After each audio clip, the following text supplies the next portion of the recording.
Good morning, students. Today we'll be starting a new chapter that is solid state. You all know that matter can exist in three states. One is solid, liquid, and gases. The solid, liquid, and gases can be distinguished on the basis of their melting and boiling point. A substance is said to be solid if under normal pressure its melting point is above the room temperature. So here in this chapter, we shall be studying about the solids. Solids are the chemical substances which are characterized by definite shape, volume, they are rigid, have high density, low compressibility they have. And the constituent particles are closely packed and held together by the strong interparticle forces. Now, what are the characteristics of a solid state?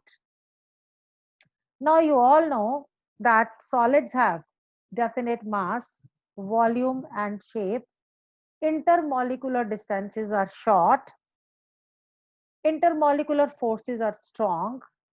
Their constituents have fixed position and can oscillate about their mean position. They are incompressible and rigid. Now the types of solids, there are two main categories of the solids. One is crystalline and second is amorphous. Now, what is crystalline and amorphous solid? Crystalline solids are the solids in which the constituent particles have a regular, orderly arrangement throughout and it gets repeated again and again, resulting in a definite pattern. Or we can say that they have the long range order. On the other side, the amorphous solids are the solids in which the constituent particles do not possesses a regular arrangement throughout. And the crystalline solids are also known as true solids. Now, how we can distinguish between the crystalline and the amorphous solid? First, its shape. Crystalline solids have a definite geometrical shape, but amorphous solids have the irregular shape. Melting point.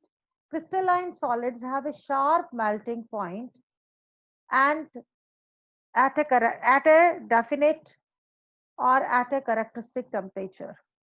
Whereas amorphous solids gradually they soften over a range of temperature. When crystalline solids are cut with the sharp edge tool, they split up into two pieces and the newly generated surfaces are plain and smooth. Whereas when amorphous solids are cut with the sharp edge tool, they cut into two pieces with irregular surfaces. Crystalline solids have a definite and characteristics heat of fusion, whereas amorphous, they do not have a definite heat of fusion.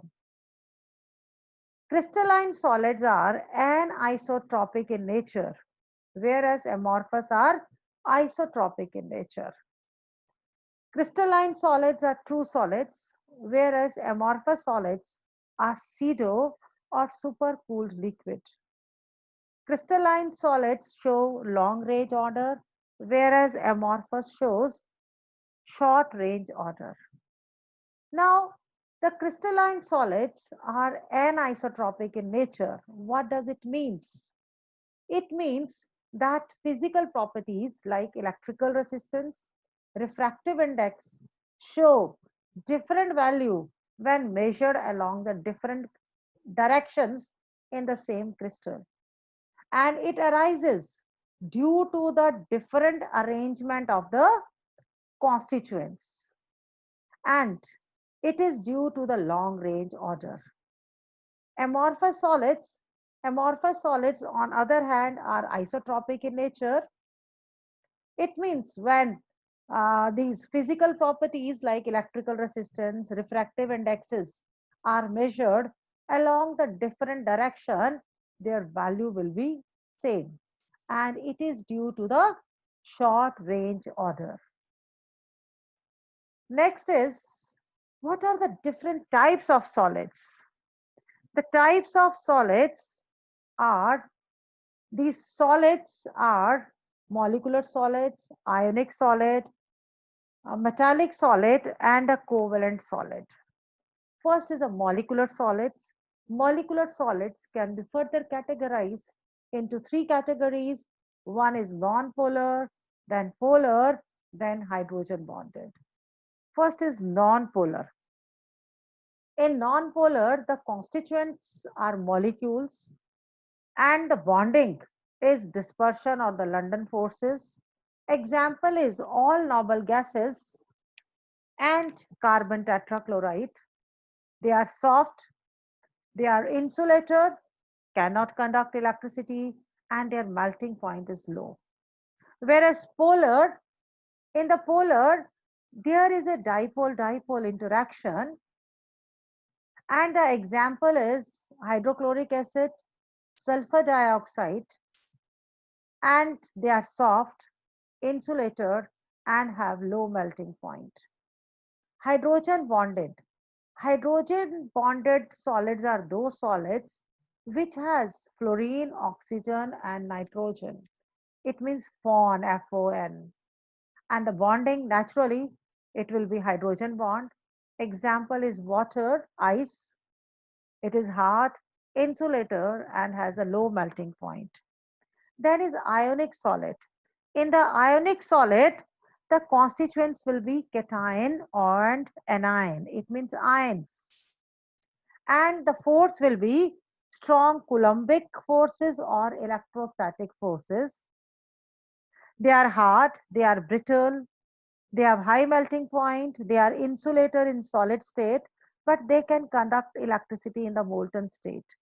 They can conduct electricity in the molten state because ions are free to move, while in solid they cannot conduct the electricity because the ions are strongly bonded. Example is sodium chloride, magnesium oxide, zinc sulfide. Then is metallic solid. In the metallic solid, the constituents will be metals naturally, and we all know that in the metals there is a positively charged ion in the sea of delocalized electrons. यानी कि electrons are delocalized and nucleus and the inner electron forms a positive ion which is known as kernel. Bonding will be metallic bonding. Example is iron, copper, silver, and magnesium. Hard, malleable, and ductile. They can conduct electricity in the solid state as well as in the molten state, and their melting point is high. Then is covalent or network solid.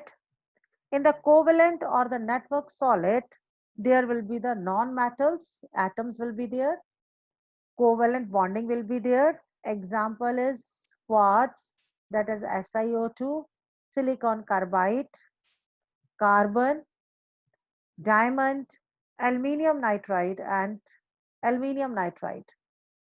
You all know that the diamond is the hardest non-substance, whereas graphite is soft. Diamond is insulator, but the graphite can conduct the electricity, and their melting point is high. Now we'll see that what is crystal lattice. It is one of the characteristics of solid, that there is a three-dimensional arrangement of the constituent particles in the crystal is represented diagrammatically, in which each particle is depicted as a point, and the arrangement is known as crystal lattice.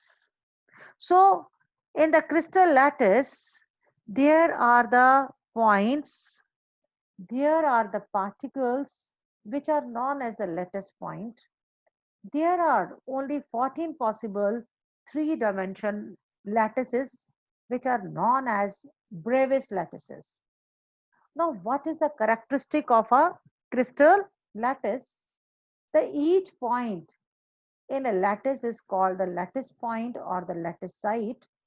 The each point in a crystal lattice represent the constituent that may be molecule, atom, or ion.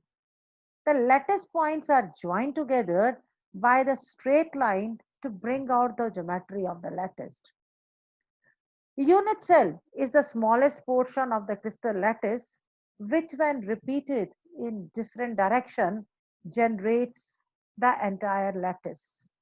A unit cell is characterized by three edges, that is A, B, and C. A, B, and C edges may or may not be mutually perpendicular to each other. The angle between these edges is alpha, beta, and gamma.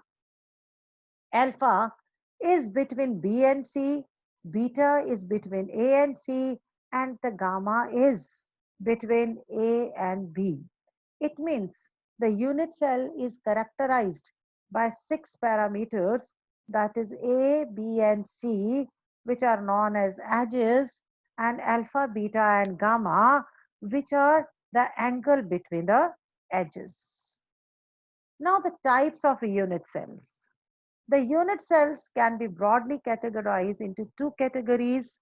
One is primitive and second is the centered unit cell. What is primitive unit cell? Primitive unit cell means a unit cell in which the particles are present only on the corner position of a unit cell. It is also known as a primitive unit cell or a simple unit cell. Then is the centered unit cell. The centered unit cell is a unit cell which contain one or more constituent particles which are present at the position other than the corners. It means in addition to the atoms present at the corner, this type of unit cell contain the particles present other than at the corners. So the centered unit cell is further classified into three categories. One is body centered, face centered, and end centered. First is body centered unit cell. In the body centered unit cell, there is one constituent particle present at its body center along with the atoms which are at the corners of the unit cell. Then is a face-centered unit cell. In such type of unit cells, there are eight atoms. There are the atoms present at the corners of a unit cell, but there are the six faces of the unit cell. One atom each is present at the center of the face.